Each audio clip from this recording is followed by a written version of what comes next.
মমতা কোনো রাস্তা পায় না, তার দল ভেঙে ধূলিসাৎ হয়ে চলে গেছে। তৃণমূল বলে আর কিছু পশ্চিমবাংলায় নেই। হ্যাঁ, নিউ তৃণমূল একটা আবিষ্কার হয়েছে। সেই নিউ তৃণমূল কি বলেন, হ্যাঁ, বিজেপির বি টিম সেটা হয়েছে, সেটা বাংলার মানুষ ধরে ফেলেছে। অতএব আর তৃণমূল নেই, মমতা থেকে কী করে থেকে কী করবে? পাশে লোক নেই, কংগ্রেসে চলে যাওয়ার জন্য বেরিয়ে চলে গেছে। তবে কংগ্রেসে যাচ্ছে, হ্যাঁ, কথা কী হয় বলতে পারছি, নেবে কি বলতে পারছি না। কিন্তু এই কংগ্রেসে গেলেও কংগ্রেসে কিন্তু ভয়ঙ্কর ক্ষতি হবে। কেন?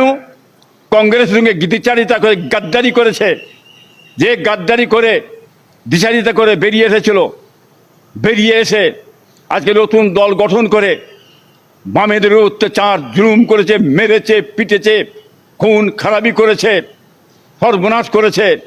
হ্যাঁ, এটা বাংলার মানুষ জানে, ভয়ঙ্কর ক্ষতি করেছে। একা খাবো, একা লোবো, একা থাকবো, অন্য কোনো দলমত থাকবে না। হ্যাঁ, উঠলি মারো পেঠো।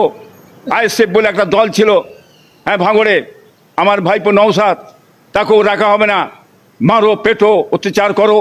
হ্যাঁ হ্যাঁ, দাও কাফের শওকত মোল্লাকে দাঁড় করিয়ে দাও।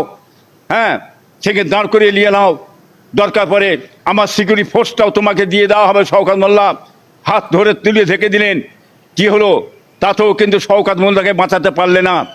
সেই চোর, হ্যাঁ, ক্রিমিনাল গুন্ডা শওকত মোল্লা, সেও আজকে ফেঁসে জেলখানায় পড়ে পচতে শুরু হলো। আর মমতা কোথায়? তার দল বল কিছু নেই, শেষ হয়ে গেছে।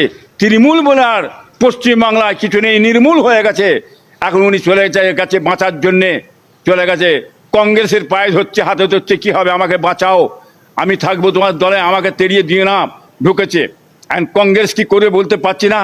অতএব এই দাগি জিনিসকে যদি কংগ্রেসে নেয়, তবে কংগ্রেসও ভয়ঙ্কর, কংগ্রেসেও ক্ষতি একটা হবে, এই কথা আমি বলতে চাইছি।